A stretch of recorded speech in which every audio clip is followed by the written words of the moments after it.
கலந்தியனம் உண்ணும் பாலிலே விஷத்தை கலந்தியனம் தேவாலய முதுகை தெரிந்து அபகரித்தேனம் எனக்கு மட்டும் மணவாளை சூடும் வேளையிலே இறைவன் என்னை பிணவாளை சூட வைத்து விட்டார்.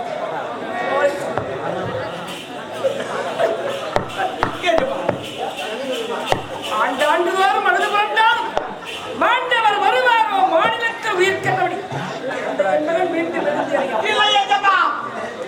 விதி என்னை எங்க கொண்டு சேர்க்கின்றதோ அது அங்கு சேர்க்கட்டும். எடுத்துக்கொள் என் மகனை உத்தரவு இதுதான் என்று சொல்ல கஷ்டமாக அழைக்கலாம். இதோ தூக்கிக் கொள்கிறேன். ராஜேந்திர மன்னா, நான் தான் அஸ்திரேயர் பேசுகிறேன். உன் மகனை எங்கே எடுத்து செல்கிறாய்? இறந்து போன என் மகன் உடலை எரிப்பதற்கு இடுகாடு என்று சொல்லக்கூடிய சுடுகாட்டுக்கு திருமணமாகாத உன்னுடைய மகனை இடுகாடு என்று சொல்லக்கூடிய சுடுகாட்டில் அடக்கம் செய்தால் அவன் ஆவியாகவும் பேயாகவும் அலைந்து கொண்டிருப்பான். உடனடி உன்னுடைய மகனுக்கு ஒரு திருமணம் நடத்து. இறந்து போன மகனுக்கு திருமணம் உயிரிழப்பதற்கு ஒரு பெண்ணை பார்த்தாய். அது குறை இது குறை என்று சொல்லுகின்ற காலத்தில் இறந்து போன இந்த பிணத்துக்கு யாத்திரை கொடுப்பார். ராஜேந்திர மன்னா, எவ்வளவோ ஏழை பெண்கள் காத்துக் கொண்டிருக்கிறார்கள்.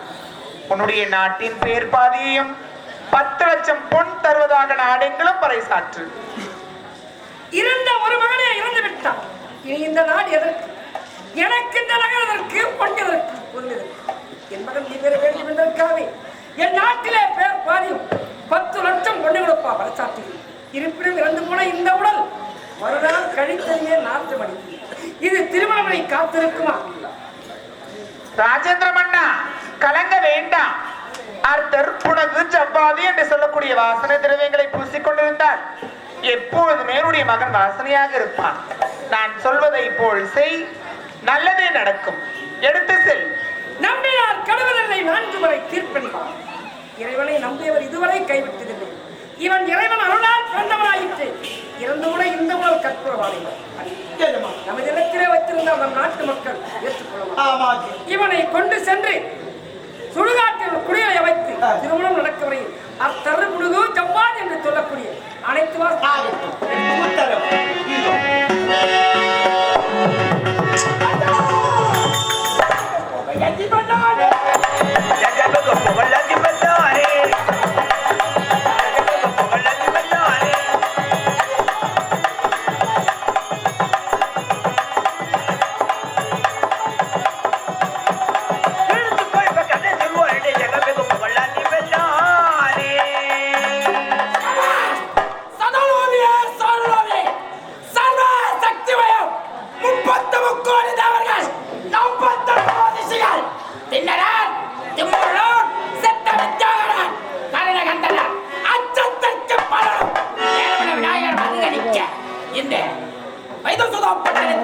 சீரும் சிறப்போடு உயிர்களை வந்து வருகிறேன். நேற்றைய தினம் உயிர்களை வந்து வந்தேன். அவன் பூலோகத்திலே பாவத்தை செய்தானா புண்ணியத்தை செய்தானா என்று கணக்கை பார்க்கிறார்கள். சித்திரகுப்தா,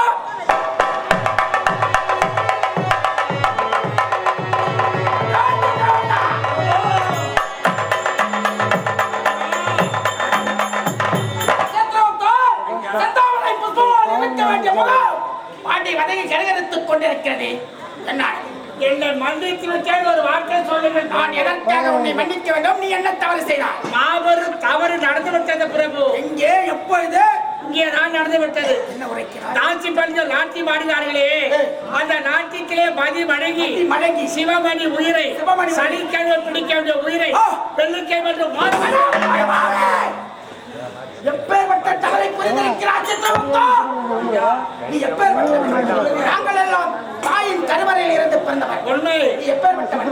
அந்த வேலவனைப் போல், விநாயகனைப் போல், முருகனைப் போல் அப்பேற்பட்ட வழியில் பிறந்த நீ எப்பேற்பட்ட தவறை புரிந்திருக்கிறாய்.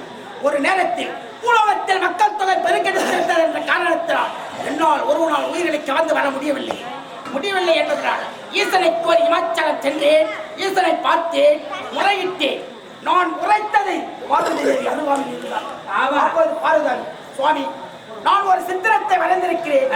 அதற்கு உயிர் கொடுத்து யமதர்மனுடன் அனுப்புகிறேன். சித்திரகுப்தன் பயிற்சி அப்பேற்பட்ட வழியில் பிறந்த நீ தவறை புரிந்திருக்கிறாய் ஐயா. என்ன செய்வது என்று தெரியாமல் திகைத்துக் கொண்டிருக்கிறார். அப்படி ஒரு வேளை நான் நீதி தவறினால் கோபத்தால் தட்டப்பட்ட பர்வதமலை அருந்து கீழே ஓடும் அஞ்சினாற்றில் சாம்பலாகி விடுவேன் என்று சாபத்தை மூர்த்திகள் எனக்கு கொடுத்திருக்கிறார். அப்படி இருக்கட்டும் ஐயா. ஒரு நேரத்தில் நீதி தவறுவார்கள். எப்படி உலகத்தில் மிருகண்ட முனிவனுக்கும் மருத்துவதி அம்மையாருக்கும் திருமணமாகி வெகு நாட்களாகிவிட்டது. குழந்தை செல்வம் இல்லையே என்பதற்காக நாட்டு மக்கள் அனைவரும் கேவலமாக பேசுகிறார்கள். குழந்தை இல்லையே என்று கேவலமாக பேசுகிறார்கள் என்று மிருகண்ட முனிவர் மருத்துவதி அம்மையாரும் மனவரத்தோடு இருந்தார்கள். அப்போது ஈசனை கோரி முறையிட்டார்கள். மணி என்று மாறாமல், வெயில் என்று மாறாமல், பனி என்று மாறாமல் கடுமையான தவத்தை இருந்தால் மிருகண்ட முனிவர் இருந்தது நோக்கத்தினால் என் பக்தன் பனி என்று மாறாமல், வெயில் என்று மாறாமல், பனி என்று மாறாமல் என்னையே கோரி கடும் தவம் செய்கிறான். மிருகண்ட முனிவருக்கு நேரே சென்று காட்சி கொடுக்க வேண்டும் என்பதற்காக நேரே சென்றான் ஈசன். மிருகண்ட முனிவரே, என்னையே கோரி கடும் தவம் செய்கிறாயே, உனக்கு என்ன வர வேண்டும் கேள்கிறேன். சுவாமி, திருமணமாகி வெகு நாட்களாகிவிட்டது. குழந்தை செல்வம் இல்லையே என்பதற்காக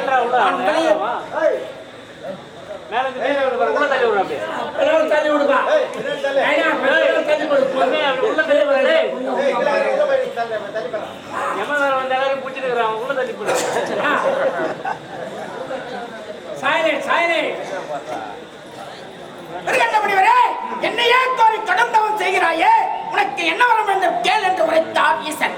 சுவாமி, திருமணமாகி வெகு நாட்களாகிவிட்டது. எனக்கு குழந்தை செல்வம் இல்லை. நாட்டு மக்கள் அனைவரும் எனக்கு குழந்தை செல்வம் இல்லையே என்ற காரணத்தினால் ஆகையால் நீ கேட்ட வரத்தை தடையில்லாமல் தருகிறேன், பெற்றுக்கொள் என்று உரைத்தார். ஆனால் ஒன்று சுவாமி, ஆனால் என்றால் 1000 அர்த்தங்கள் உண்டு. என்னானால் உனக்கு 100 வருடம் வாழும் கூர்மையற்ற குழந்தை, ஆண் குழந்தை வேண்டுமா? 16 வருடம் வாழும் கூர்மை உள்ள குழந்தை வேண்டுமா?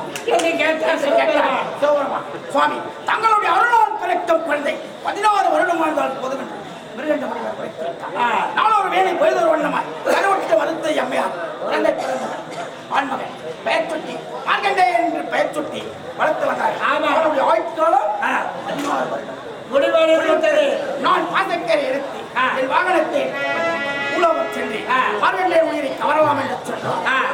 மார்கண்டே, தாய் தந்தையை செந்தாமரை புத்தூரோடு இருக்க வேண்டும். வாடி மனைவி கருகரித்துக் கொண்டிருக்கிறது. என்ன காரணம் என்று கேட்டான் மார்கண்டே. மகனே, உன்னுடைய ஆயுட்காலம் முடிவிட்டது. அதையால் எங்களை விட்டு நீ பிரிய போகிறாய் என்று மனவருத்தத்தோடு சொன்னார்கள் தாய் தந்தை. நான் ஈசன் அருளால் பிறந்தவன். என்னுடைய ஆயுட்காலம் முடிவிட்டதா? இப்போது அந்த ஈசனை கோரி முறையிடுகிறேன் என்று சிவபக்தன் சென்று விட்டார். அப்போது நேரம் காலம் முடிந்துவிட்டது என்று பாசக்கயிறை வீசியவுடன் லிங்கத்தை பற்றிக் கொண்டு சிவபெருமான் லிங்கத்தை பிடித்துக் கொண்டவுடன் ஈசன் கோபமுற்று என் மார் மீது எட்டி உதைத்தார். அப்போதுதான் 18 புரோதத்தனைகள் உருவாகி பாரத போரே உருவாகிவிட்டது. அப்போது கூட நீதி தவறாமல் உயிர்களை பேர்வட்டை தவறை செய்திருக்கிறார். சித்திரகுப்தா ஐயா, இந்த உண்மை உன்னையும் என்னையும் தவிர எவருக்கும் தெரியாது. இதோ இந்த பஞ்சாச்சார பேழைக்குள் அடைத்து வை. நேரம் காலம் வரும்போது உரைக்கிறேன். புறப்படு பஜா.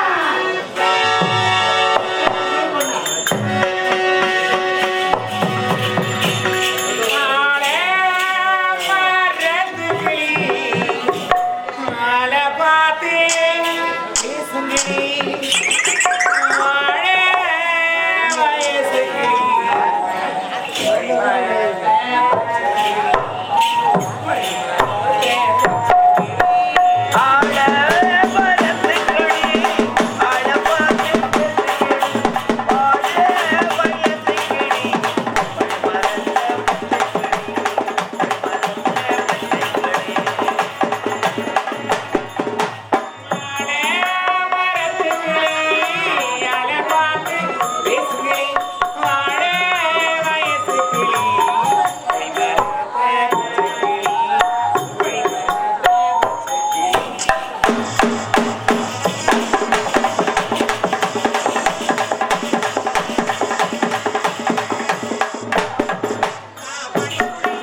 வாழ்ந்து வருகிறேன்.